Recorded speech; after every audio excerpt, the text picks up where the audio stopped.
A lot of wasted energy, but that's... Oh, right! And down goes Tomiyama for the second time!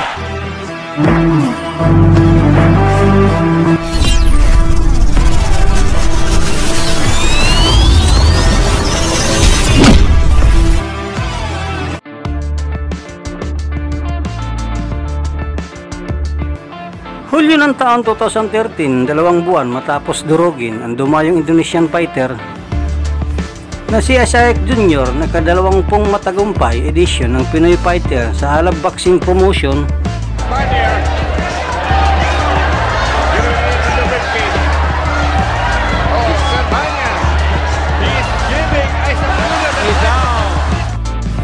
Dinipinsahan ng tinagurang asukal ng Philippine Boxing na si Genesis Servania ng kanyang WBO Asia Pacific Super Bantamweight title.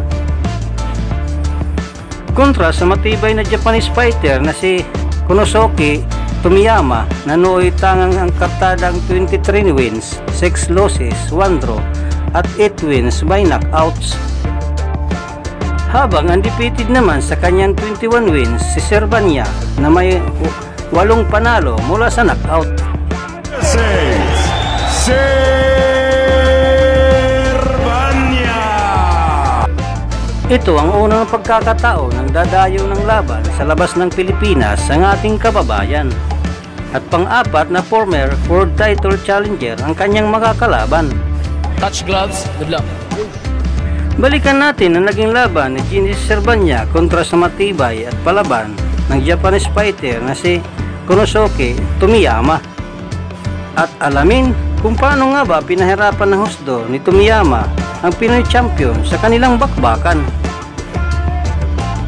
Nahalos na magwala na nga ang kasiyahan ng malaman na hindi na makakabalik pa si Servania sa kanilang laban. Welcome back to Macau, second of our bouts on TopRank.com. Unang round pa lang, mainit na ang palitan agad ng atake ng pinagawalan ng dalawang boksingero. Nakauna man ang ating pambato, agad naman nakabawi ang Japanese fighter dahil na rin sa gigil ni Servania. Fighter in Tokyo, Japan, and he is down quickly.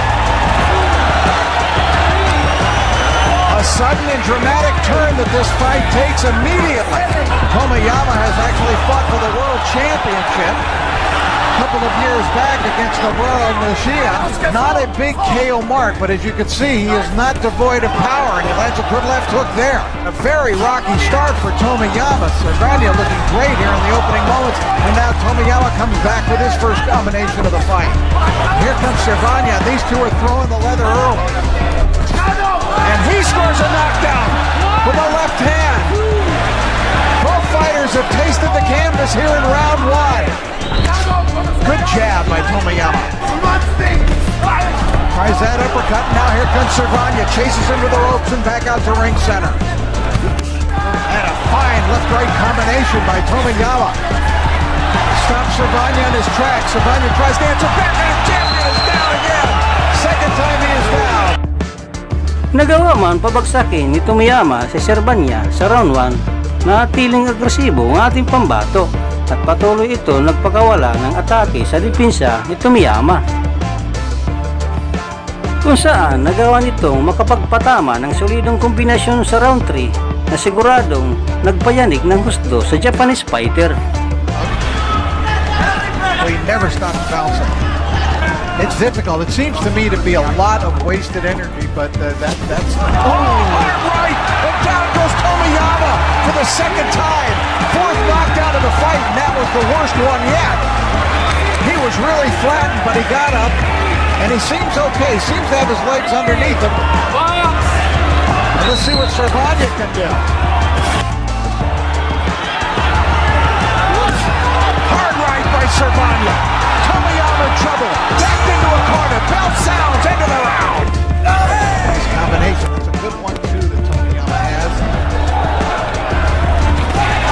Now he comes forward. He pushes Servania up against the ropes, and here comes Genesis back.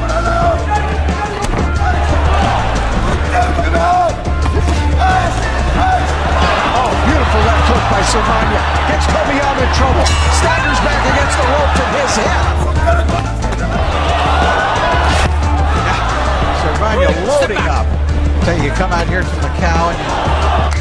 time tried to lead right. Tomiyama also has a very good right, but usually it follows his jab. Good counter left by Servania.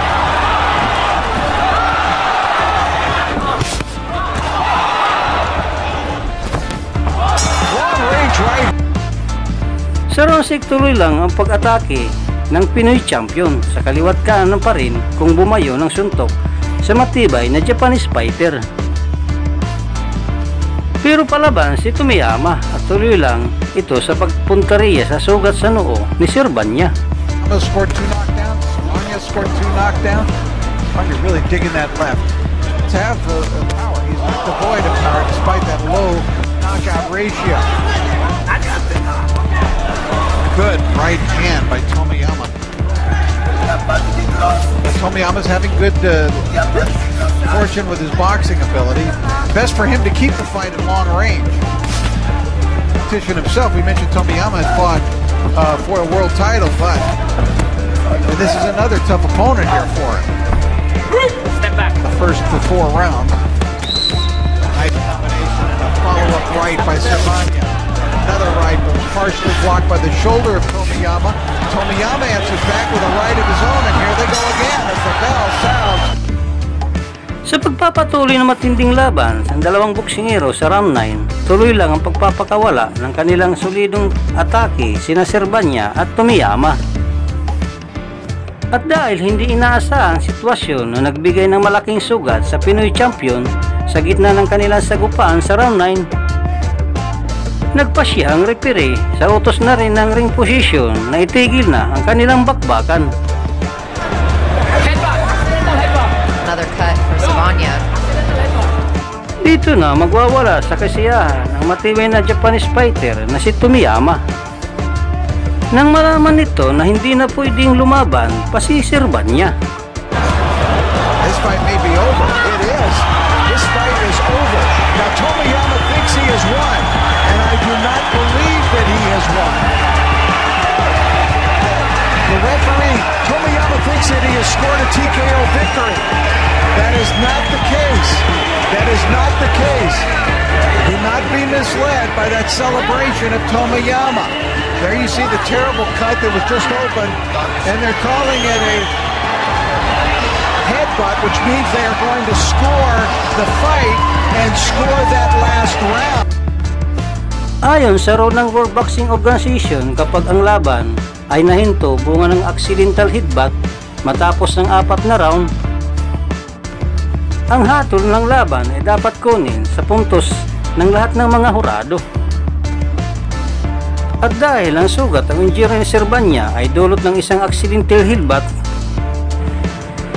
technical decision pabor sa boksingerong laman ng puntos ang naging hatol ng mga hurado. In favor of the winner by way of technical split decision. And still, WBO Asia Pacific. Matapos malusutan ng isang mabigat na laban kontra sa Japanese fighter na si Komusoki Tomiyama, 7 sunod na panalo pa ang naitala ni Servania bago malasap ang kanyang unang kabiguan noong 2017. Laban naman sa isang knockout artist ng Mexico na si Oscar Valdez na isa ring undefeated fighter. Ikaw, idol, anong masasabi mo sa bakbakang ito? Para sa inyong opinion, i-comment mo na yan sa ating comment section sa baba. At kung nagustuhan mo naman ang video nito, paiwan naman ako like at pasubscribe na rin sa ating munting channel. Maraming salamat po sa inyong panonood. Saan man kayo naroon, lagi mag-ingat. God bless. Bye!